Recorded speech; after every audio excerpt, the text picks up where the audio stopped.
안녕하세요. 말씀을 품고 말씀을 살아내는 바이블 1189 39번째 날, 오늘은 창세기 39장입니다. 어제 38장에서 유다에 관한 이야기를 나누었다가 39장은 37장에 이어 다시 요셉의 이야기로 돌아오는데요. 우리가 너무나 잘 아는 세 가지 이야기로 되어 있습니다. 첫 번째 이야기는 요셉이 애굽에서 나름 성공하는 이야기인데요. 형들에 의해 구덩이에 던져졌던 요셉이 애굽으로 가는 상인들에게 팔려가게 됐는데, 마침 애굽의 왕 바로의 신하였던 친위대장 보디발이라는 지체 높은 집에 노예로 들어가게 됩니다. 그런데 이 보디발이 가만히 보니까 요셉이라는 어린 소년이 남다른 총기가 있고 말하는 거나 행동 거지도 다르고 눈에 띄는 겁니다. 다른 노예들과 달리 기도라는 것도 하는 것 같고, 알고 보니까 여호와라는 신을 정성스럽게 믿는다는 이야기를 듣고 보니 그 여호와 하나님이 함께 하시는 것처럼 느껴지더라는 거죠. 그래서 집안의 모든 살림을 감독하는 중요한 자리를 맡기는데, 이 요셉 덕분에 보디발의 집도 덩달아 복을 받게 됩니다. 그런데 이어지는 두 번째 이야기는 요셉이 억울한 모함을 당하게 되는 이야기입니다. 소년이었던 요셉이 보디발의 집에서 점점 어른이 되어가면서 전혀 생각지도 못했던 일이 일어나는데요. 보디발의 아내가 요셉을 성적으로 유혹하는 일이 생긴 겁니다. 젊고 혈기 왕성하기 때문에 자칫 실수할 수 있었던 상황에서 요셉은 그 유혹을 단호히 거절하게 되는데, 이게 오히려 보디발 아내의 자존심을 건드리게 됩니다. 그래서 보디발의 아내는 요셉이 벗어두고 간 겉옷을 증거 삼아 거짓으로 소리를 지르면서 요셉이 자신을 겁탈하려 했다는 이야기를 지어내고, 나중에는 퇴근한 남편 보디발에게도 이 요셉을 모함하게 되죠. 결국 보디발도 화가 나서 요셉을 왕실 감옥에 가둬버리게 됩니다.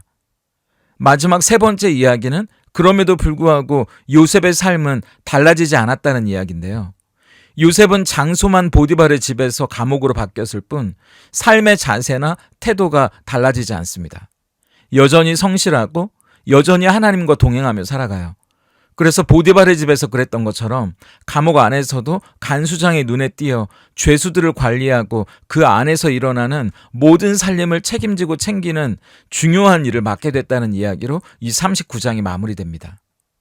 39장은 요셉을 데리고 애굽으로 들어간 상인들에게서 애굽을 다스리는 왕 바로의 신하였던 친위대장 보디발이 그 요셉을 사게 되고, 이제 보디발의 집에서 요셉이 지내게 되었다는 걸 보여주면서 시작합니다. 동시에 39장의 중요한 주제를 2절과 3절 이렇게 이야기하면서 시작합니다. 여호와께서 요셉과 함께 하심으로 그가 형통한 자가 되어 그의 주인 애굽 사람의 집에 있으니, 그의 주인이 여호와께서 그와 함께 하심을 보며 또 여호와께서 그의 범사에 형통하게 하심을 보았더라. 우선 요셉이 가장 외롭고 두렵고 불안한 그때에도 하나님은 요셉과 함께 하셨다는 겁니다. 형들에 의해 구덩이에 빠질 때도, 구덩이에서 상인들에게 팔려갈 때도, 또 낯선 곳, 낯선 사람의 집에, 그것도 노예 생활을 시작해야 한다니 요셉의 마음이 어땠을까요? 너무 한꺼번에 믿기 힘든 일이 몰아치니까 슬퍼할 겨를조차 없었을까요? 채색 옷을 입던 부잣집 도련님에서 노예의 신세라니, 이건 하루아침에 신세가 달라져도 너무 달라진 거잖아요. 그걸 받아들이기가 얼마나 어려웠겠습니까? 두렵고 외롭고 힘들었겠죠. 그런데 그때 가족인 형들도 요셉을 배반하고 팔아넘기는 상황 속에서도 끝까지 요셉과 함께 해주시는 분이 있었으니 그분이 하나님이셨다는 겁니다. 우리도 마찬가지죠. 호랑이에게 물려가도 정신만 차리면 산다는 속담이 있는데, 요셉처럼 믿었던 사람 정도가 아니라 내 가족, 형들이 내 뒤통수를 치고 나를 팔아넘기는 상황, 내 처지가 가장 화려한 자리에서 가장 치욕스러운 자리로 곤두박질 친다 해도 하나님이 함께 하신다는 걸 잊지 않는다면 살아갈 수 있다는 겁니다. 나도 살 뿐만 아니라 주변 사람들도 그것 때문에 하나님이 살아계신다는 걸 알게 된다는 거예요. 그래서 하나님이 요셉과 함께 하시는 것의 결과가 형통으로 나타나게 됩니다. 그게 하나님과의 동행을 삶으로 간증하는 거 아니겠어요? 형통을 국어사전에서 찾아보니까 모든 것이 뜻과 같이 잘 되어감이라고 되어 있더라고요. 일이 술술 잘 풀려간다는 말을 하지 않습니까? 비슷한 뜻이에요. 2절을 세 번역으로 보실까요? 주님께서 요셉과 함께 계셔서 앞길이 잘 열리도록 그를 돌보셨다. 요셉은 그 주인 이집트 사람의 집에서 살게 되었다. 요셉의 앞길이 열리는 걸 형통이라고 표현하고 있는 겁니다. 어쨌든 앞길이 잘 열리는 거든 하는 일마다 잘 되는 거든 그게 요셉이 똑똑하고 잘나서가 아니라 하나님이 함께 하셔서 우리를 돌보셨기 때문이었다는 거예요. 그런데 그걸 보디발이 어떻게 알았을까요? 사실 이 정도 지체 높으신 양반이면 요셉 정도의 어리고 미천한 종과 말을 섞을 일도 없을 텐데요. 뭔가 요셉이 똑똑해 보이고 눈빛이 남다르고 하는 일마다 야무지고 잘한다고 해도 그게 여호와 하나님이 함께 하신다고까지 이방 사람 보디발이 구체적으로 알 수 있다는 건 요셉 스스로가 하나님의 은혜를 주변 사람들에게 고백하며 지내지 않았을까 싶은 겁니다. 요셉 스스로가 하나님을 붙들고 있었고 하나님 앞에 살려했기 때문에 누군가 어린 녀석이 일을 잘한다고 칭찬해주거나 똑똑하다고 칭찬해주면 이건 다 하나님의 은혜라고 요셉이 그렇게 말하지 않았을까 저 혼자 상상을 해보게 되더라고요. 그러니까 그 집안 사람들이 쟤는 저 가나안 땅에서 온 애인데 여호와인가 그런 하나님을 믿는 애래 그런 소문이 난 게 아니었을까? 똑똑하고 야무진데 신앙심도 깊은 아이라고 더 평판이 좋아지지 않았을까라고요. 그게 아니면 애굽에 신이 얼마나 많은데 거기다 요셉이 여호와 하나님을 믿는지 주인이 알 수가 없었을 거라는 거죠. 요셉이 그걸 입으로 간증하고 삶으로 보여줬기 때문에 보디발이 알 수 있지 않았을까 싶은 겁니다. 우리도 그렇게 하나님이 함께 하셔서 우리를 돌보시는 인생이었으면 좋겠다는 생각이 들고요. 우리가 살아가는 순간순간이 하나님의 은혜이기 때문에 감사하며 살아간다는 걸 주변 사람들이 인정해 줄 수 있는 삶이 되면 좋겠다는 생각을 해보게 됩니다. 저 사람은 하나님 믿는 사람이래. 저 사람은 예수 믿는 사람이래. 그게 세상에서 기독교가 지탄을 받는 소리가 아니라 요셉이 들었던 것 같은 칭찬이 될 수 있는 삶이면 좋겠다는 생각이 듭니다. 그런데 그렇게 앞길이 잘 열리고 하는 일마다 잘 되는 것 같았던 요셉의 삶이 꼬이는 일이 일어나게 되죠. 10절을 보세요. 여인이 날마다 요셉에게 청하였으나 요셉이 듣지 아니하여 동침하지 아니할 뿐더러 함께 있지도 아니하니라. 보디발의 아내가 요셉에게 매력을 느껴서 날마다 요셉을 성적으로 유혹하기 시작하는 일이 일어난 겁니다. 이제 요셉도 더 이상 소년이 아니고 혈기왕성한 청년이 됐고 주인인 보디발이 집안 노예 중에선 제일 높은 직책을 맡겨줬기 때문에 요셉이 마음만 먹으면 사실 요셉에게 뭐라고 할 수 있는 사람은 아무도 없는 상황이거든요.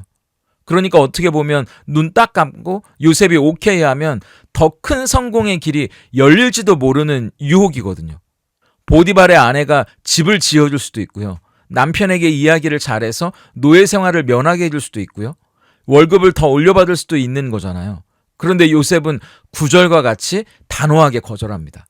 이 집에는 나보다 큰 이가 없으며 주인이 아무것도 내게 금하지 아니하였어도 금한 것은 당신뿐이니 당신은 그의 아내임이라. 그런즉 내가 어찌 이 큰 악을 행하여 하나님께 죄를 지으리이까.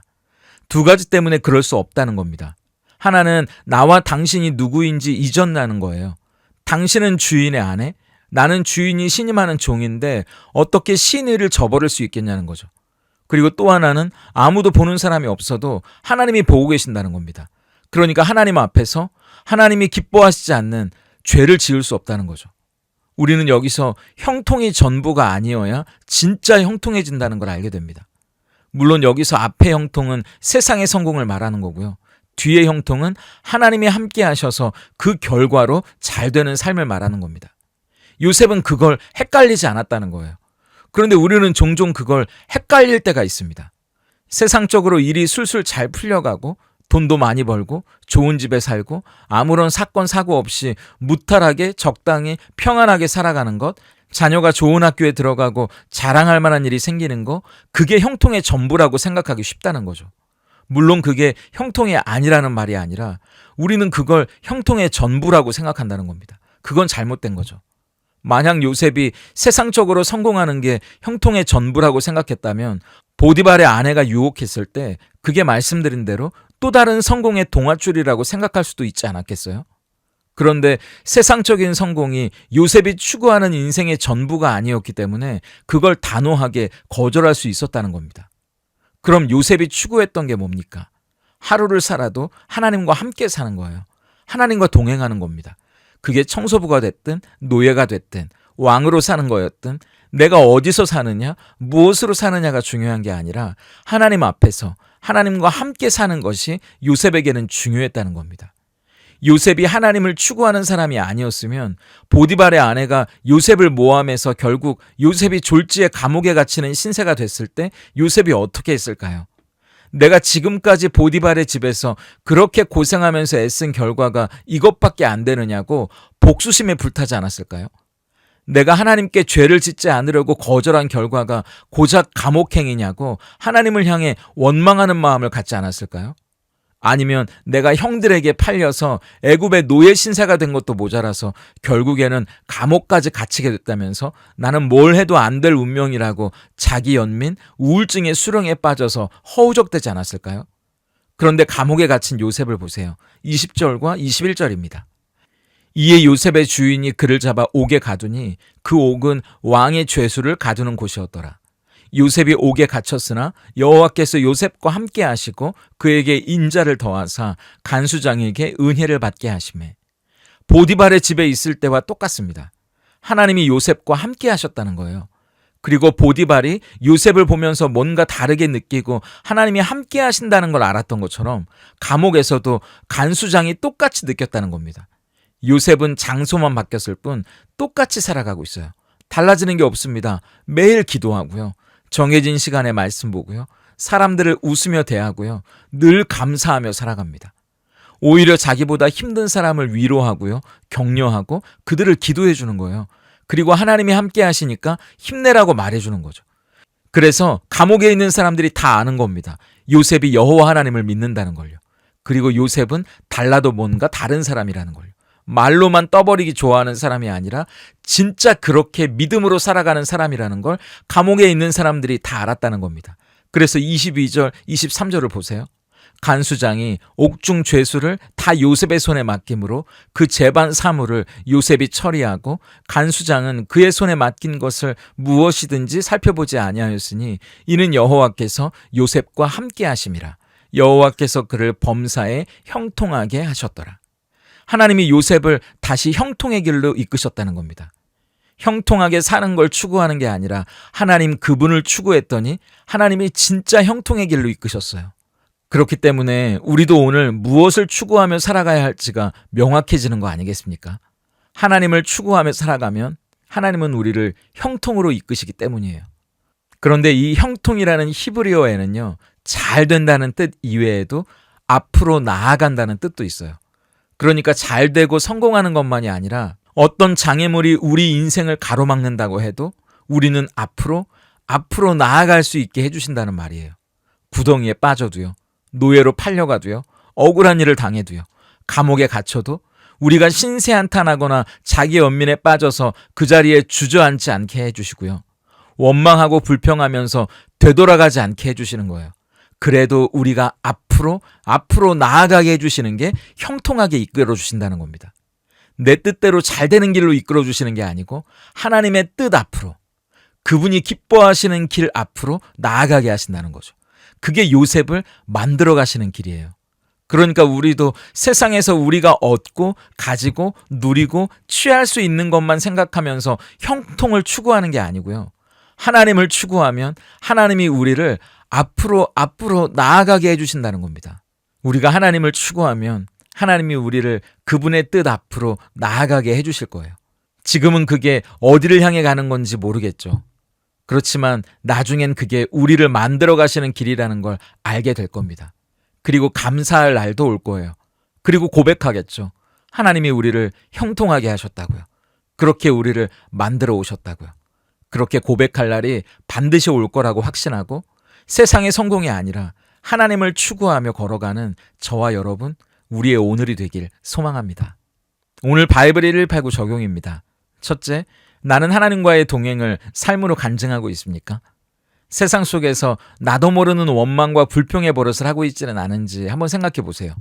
우리의 삶을 통해 하나님의 선하심과 살아계심을 어떻게 드러낼 수 있을지 고민해 보시고 실천해 보시면 좋겠습니다. 둘째, 성공이 아니라 하나님을 추구해야 진짜 형통으로 이끌어 주십니다. 오늘 내가 추구하며 살아가는 게 뭔지 한번 생각해 보세요. 그리고 이제 2024년도 2달밖에 안 남았더라고요. 우리가 무엇을 추구하며 살아가야 할지 신앙의 목표를 한번 정해보시면 좋겠습니다. 함께 기도하겠습니다. 아무것도 의지할 것 없는 척박한 광야, 그 무엇도 보이지 않는 캄캄한 밤에도 우리의 의지가 되시고 밝은 빛이 되어주시는 좋으신 하나님 감사합니다. 요셉의 인생 가운데 그가 구덩이에 있을 때에도, 애굽으로 팔려갈 때도, 노예로 살아갈 때도, 억울한 누명을 쓰고 감옥에 있을 때에도 여전히 그와 함께 하셔서 돌보셨던 분이 하나님이셨음을 기억합니다. 그렇기에 우리를 기가 막힐 웅덩이와 수렁에서 끌어올리시고 그 발을 반석 위에 두사 그 걸음을 견고하게 하실 분도 하나님이심을 신뢰합니다. 우리 삶이 하나님과 함께 동행하는 또 하나의 간증이길 바라오니 어떤 상황, 어떤 조건에서도 삶을 통해 하나님의 살아계심과 선하심을 드러낼 수 있게 하시옵소서. 세상에서 성공하고 뜻대로 일이 잘 풀려가는 것을 추구하기보다 하나님을 추구하며 살아갈 수 있기를 소망합니다. 하나님을 추구할 때 진정한 형통의 길로 우리를 이끄실 것을 신뢰하기 때문입니다. 어떤 시련과 힘든 장애물이 우리를 가로막는다 해도 하나님이 만들어 가시는 인생이 우리의 인생이 되게 하시고 그 길 위에서 좌절하거나 포기하지 않고 끝까지 앞으로 나아가 승리하는 우리 성도님들 되게 하시옵소서. 그리하여 하나님이 나를 형통하게 하셨다고 고백하게 하시옵소서. 예수님의 이름으로 기도드립니다.